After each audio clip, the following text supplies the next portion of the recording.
All right, thank you, Kate. Adrian, if you can kick us off with who are you? Tell us a little bit about yourself, and then we'll dig right in. Yeah, sure. So for those of you I didn't get a chance to meet over the past 2 days, my name's Adrian. I am a long-tenured member of WPP Media, formerly Group M. As you can tell from the accent, I joined the US from the UK team in 2019.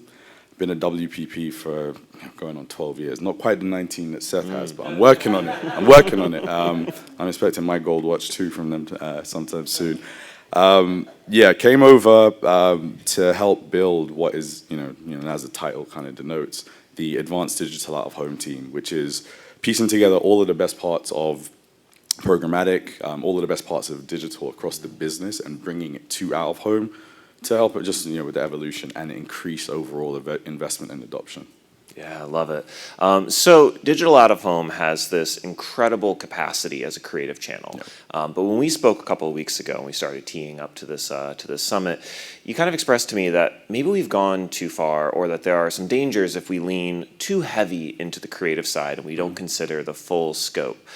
What are we missing? Talk to me a little bit about what has you a little wary, a little bit concerned.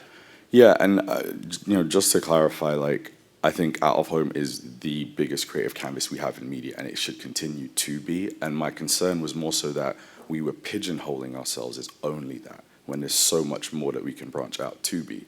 And I think there are a lot of misheld perceptions from clients who don't understand that you don't have to use out-of-home as simply just the big and splashy. It can be a staple of every media plan across the board, and there are formats beyond a billboard that can help you achieve that, beyond a special build that can help you achieve your marketing goals, and really just making sure that we bring that to light. Yeah, okay, so we've had some conversations at a high level about how digital out-of-home sometimes can be an add-on tactic. Mm-hmm. How do you advise clients to think about it as part of the holistic mix? How do you approach your overall media planning with the clients that you partner with? Yeah, great question. So when it comes to overall media planning, I feel like out-of-home in years past and sometimes even to this day has been done in a silo in a sense, right? It's the big and splashy that will be a kind of experiential real-world activation, and everything else has a cohesive and coherent structure to it in terms of how it's audience planned, how it's delivered, and what the KPIs are. What our team has tried to do at WPP Media over the past couple of years is actually bring out-of-home into the group effectively and have it be targeted in the same way, have it be measured in the same way, and be part of the whole. And what that enables out-of-home to do is then be in the room with all of those other channels vying for the investment that it otherwise wasn't even seeing or getting a chance to participate in. There's a couple of things we do to achieve that. Ultimately, we try to bring equivalency to how we plan, same audience tools, the ability to buy it programmatically where needed, and then ultimately measurement. And I know we had some great conversations yesterday, great panelists talking about how we look to measure. It's really one of the most important developments that we've seen is the ability to not just show the results, but also how can you do that in near real time so you can adjust the campaign in flight and actually achieve better results? How can you use out-of-home to improve the performance on other channels and do it while the campaign's still running, and not just, hey, we improved the click-through rate after the campaign. No, do it in week 2, do it in week 3, and on throughout. That's something that we're leaning heavily into, and also just again, bringing the best of digital best practice into out-of-home. We have made extensive investments into AI across the business. WPP has 69,000 people using our Open Media Studio across any number of things, whether that's creative analytics, whether that is in content strategy, in content development. How do we use that within optimization? How do you actually get a campaign to be better placed to deliver a result using all of these tools? I think a lot of the time it's talked about in an abstract way. It doesn't really have like a tangible how are we going to do this.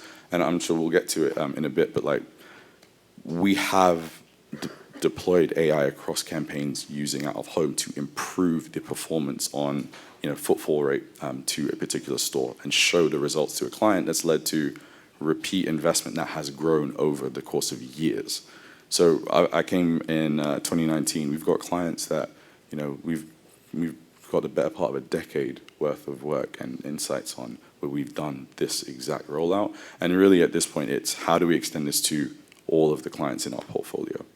Yeah, can you illustrate that a little bit? So the from to, when you do have clients that you've made this successful migration with, where now digital out-of-home is part of that upfront planning, what shifts? What's that meaningful differentiation that you can look at and say, we changed this and now there's a new outcome? Yeah, I think the first thing in the planning stage is changing the perception that out-of-home is purely local, and it can be national. And programmatic allows you to extend what are heavy local activations to a national base. With that, then you're talking about what are the actual KPIs you're going to apply when you're doing national akin to the other channels. There's a particular client, a QSR brand, again, that we've worked with for the better part of 6 years at this point. Driving footfall to their retail locations and driving incremental in-store sales is the singular KPI.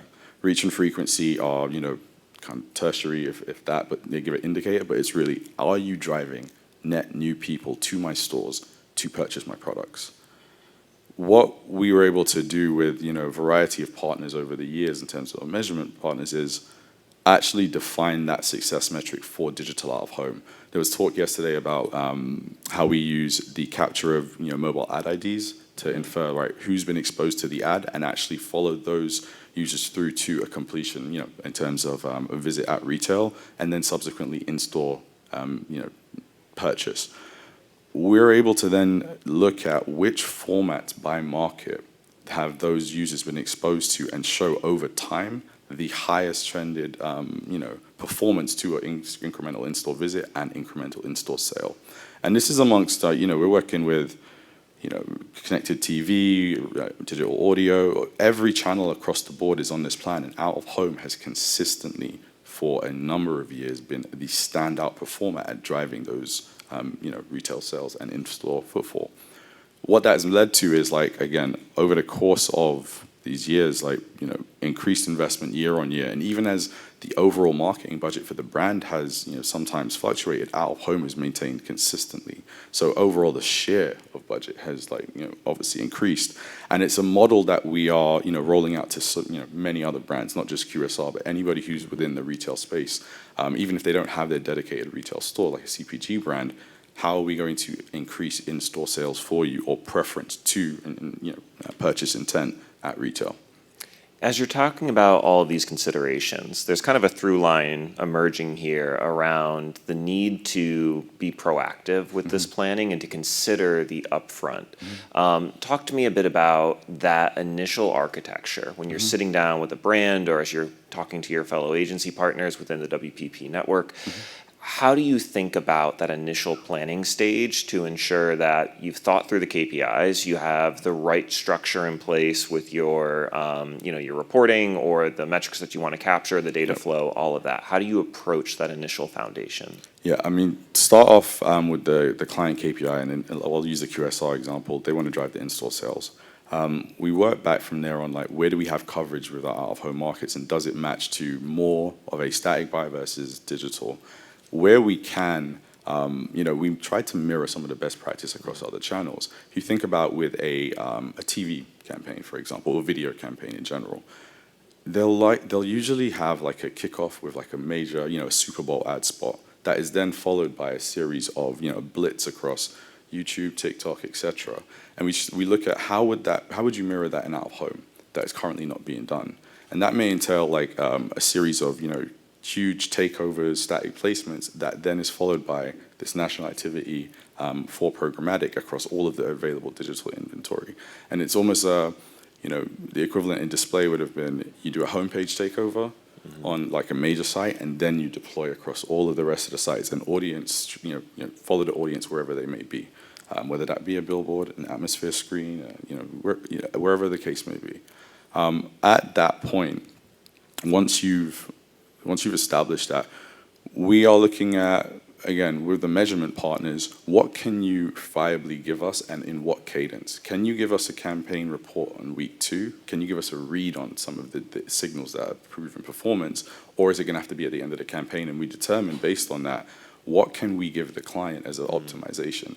what's been great is there's been innovation in the space where people are able to give us something back while the campaign's running. And we're continually pushing, like, can we get it, if it's a 2-week window, can we get it within a 1-week window? Can we get it within 2 days? If you're getting that read, you can measure it, you can improve it, and you can perform better for the client. And it just puts out of home in a better light. It lets us sit in the room with brands that are now looking at out of home as, okay, I know that it has its inherent value as a brand builder. It gives my brand prestige, it gives us fame, but now it also gives me all these other things. And I think that's the goal here, right? Is to expand the breadth of what out of home is considered for by the brands, and we're seeing that happen. So it sounds like your clients are in good hands, but we know that a lot of brands out there, they struggle with this. And so what's holding them back from your view? Is it tech? Is it talent? Is it a gap in process? What are some of those roadblocks that you find you have to tear down when you're talking to a new brand? Yeah, I think a lot of the time, like, education is key, and not just like, so having a conversation with somebody who has typically bought out of home in the past, because our clients are behemoths. Like, WPP has $65 billion worth of billings. Like, the clients we work with, they are trying to get to the right person to make the change of tact in terms of how they interpret out of home can sometimes be a challenge. But now, with the way that we're operating with more integrated teams, we're able to get to the influencers who will allow for out of home to be reconsidered and get access to what have typically been digital budgets that we don't get to play with at all. That's helped massively, because once people are aware of the capabilities, Jake had alluded to it earlier, it's like what you can do with some of the screens and the inventory that's out there. Brands haven't really considered, and because there's so many opportunities, the breadth of the opportunity and the fragmentation, it's hard for them to decipher how best to do it. And there's no one-size-fits-all for all clients. So they really rely on their agency partners to decipher it and help them navigate it. And we've been trying to do this with various brands for years, but it hasn't always resonated because they've always looked at out of home as just the big and splashy. I think as they see more case studies come out, they are being educated on more of the capabilities. They're turning their heads around to it, and you see a lot of conversion of clients who are giving incremental budgets for testing and are looking to spend more in this way, to again open an opportunity for out of home to provide performance. Yeah, and so to that point, on that end point, I know you're very keen on the performance capability of this channel. Talk to me a bit about some of those lower funnel KPIs, some of those outcomes that you can drive within this channel that you're especially excited about. Are there ones that you think this channel is especially primed to deliver on? Yeah, I think the footfall to retail is it's a no-brainer. I mean, there's any stats that you see out there, and I'm on the IAB, the Digital Out of Home Retail Media panel, and we talk about all the time, like, close to 90% of all transactions are still made at a physical location. So whilst there's like a over leveraging of digital channels sometimes to drive to online sources, actually the retail purchase was being made, and out of home is the opportunity to influence a consumer on their way to the retail store. And oftentimes, especially now, there are retail, digital out-of-home retail networks in the store. So you can have the touch point from the minute they leave their home all the way through to the actual store location and in store to affect a purchase, affect consideration. That is the number one for sure. Then sales lift. And the only thing holding that one back is just like access to data. But there's a number of partners who are breaking through the silos. We at WPP have partnerships with the likes of Kroger, Albertsons, Walmart to tap into their first-party data and identify for our brands that they can see the lift from out of home. And that it's a game changer, because before it was how much of this is actually being put to work to drive a sale versus giving me that brand prestige and fame. We can start to define that for them. Yeah. So when we start talking about performance, I think for a lot of marketers out there, a lot of brand marketers at least, we start to imagine like very plain search type ads, very stripped down, very gritty, creative of like, here's the product. Yeah. But as we teed this up, like you called out wonderfully that this is a very creative channel. It has tremendous creative potential. How do you think about the balance between a campaign that has this performance angle to it, but then you're also trying to drive these very concrete performant outcomes? does one take precedent over the other? Do they ultimately settle out? Like, talk to me a little bit about how you think about that approach. Yeah, we take a very heavy hand in our client creative across out of home. It was brought up in a couple of the sessions yesterday that sometimes out of home creative is ultimately just like, here's a digital banner, take out the click here sign and throw it up.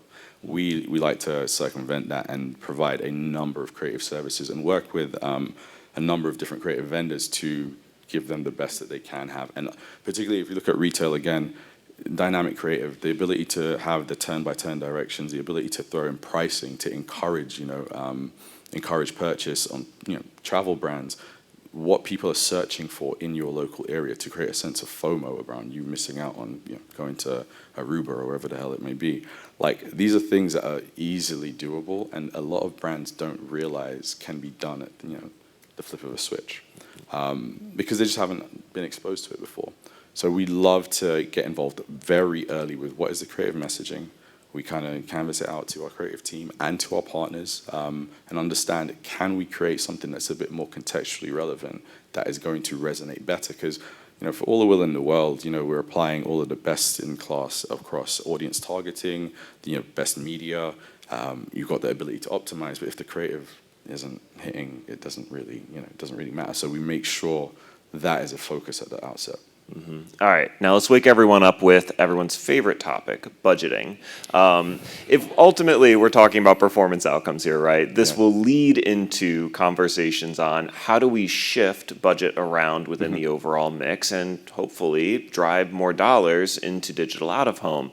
So if you're advocating for this and if you're trying to prove out this performance, talk to me about how you navigate those conversations and think about the benchmarking for this channel against more traditional performance channels, including some of the newer ones around like paid social and such. But if you're stacking this up against, SEM, how do you think about that?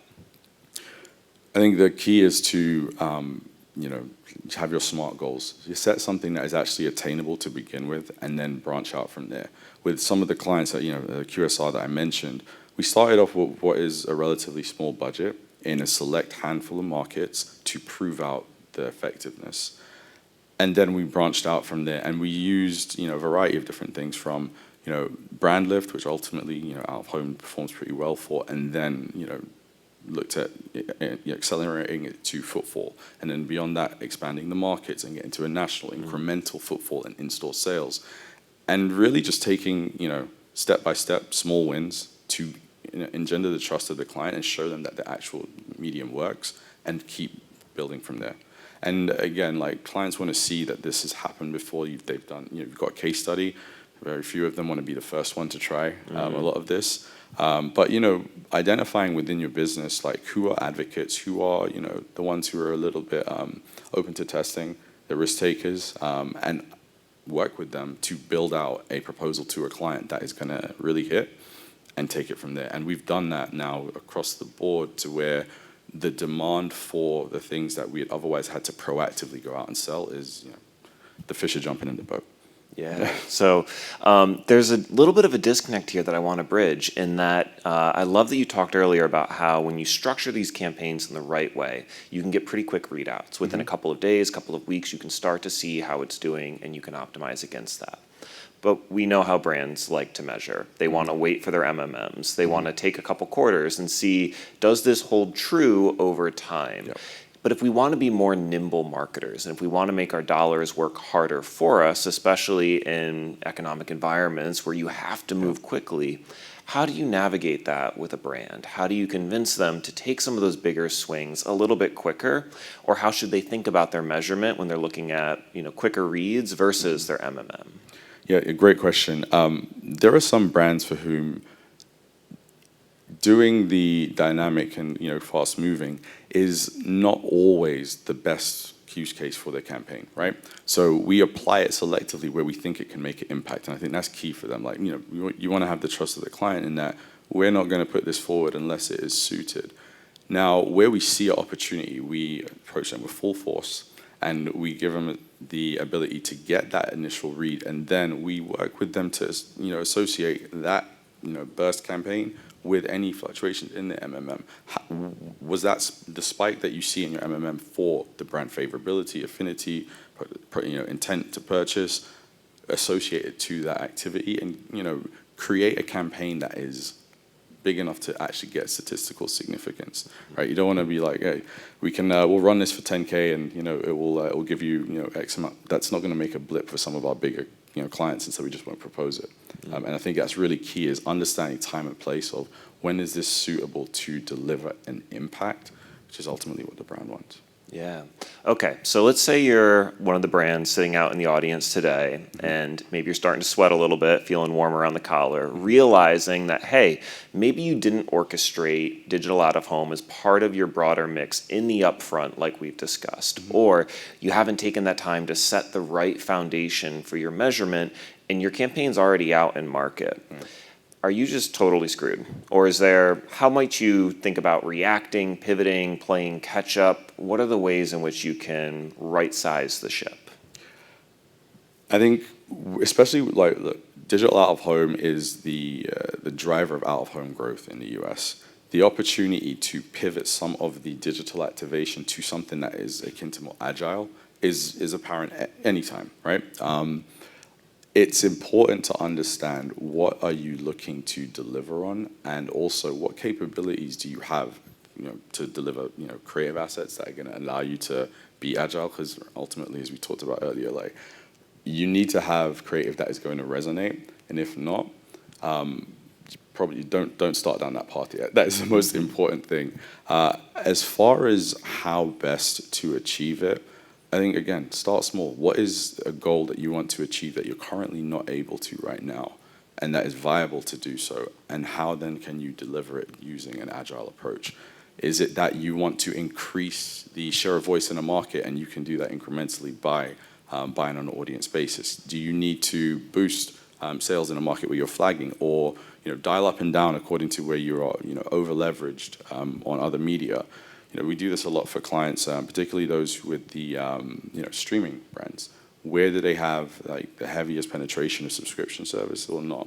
And dial up and down accordingly and get live readouts from them. And that's something that in the past they'll just be like, we're going to do a national campaign, and actually we can moderate the campaign based on where you're currently trending in terms of your penetration. And just starting to think about where you can have agility, similar to what you do in other channels. Out of home can likely do the same. Yeah. All right. I've loved this conversation. I think where I want to end on is we're a little bit past, maybe where you should be for 2026 planning. But if you are thinking about the year ahead and how to structure your overall channel spend, at least for the first couple quarters, what advice would you give to the brands and agencies in this room for their 2026 plans? What has you most excited and most keyed in on? I think anybody who's invested in digital out of home likely has their perm structure laid out for next year, and a lot of their core tentpole activity within digital out of home across what I would call the tried and tested formats, billboard, etc.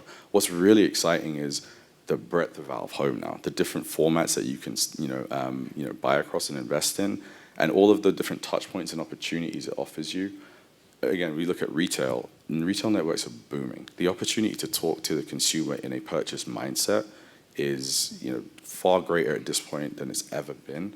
How can you interject in that kind of mix and influence them to purchase your product, consider your product, or engage with your brand? I think those opportunities are just they multiply so much, and are some of the ones that our brands are leaning into heavily. Just look at the commerce media trends. It's massive. And that's just for the online aspect of commerce, across Amazon, across Walmart, etc. And then, as I mentioned with that stat earlier, commerce is still happening in store. So that trend of commerce media booming online is going to come to the digital out-of-home space. And that one is something we're watching with close attention. Love it. Well, thank you, Adrian. At this point, we're going to turn it over to the crowd so you can hit them with the questions that have been brewing as we started this discussion. So you talked a lot about creative, Adrian. I'm curious, what has been the most powerful creative you've seen? Give us an example of something that went really well. It's dynamic creative. I think creative that speaks to the environment that you're in.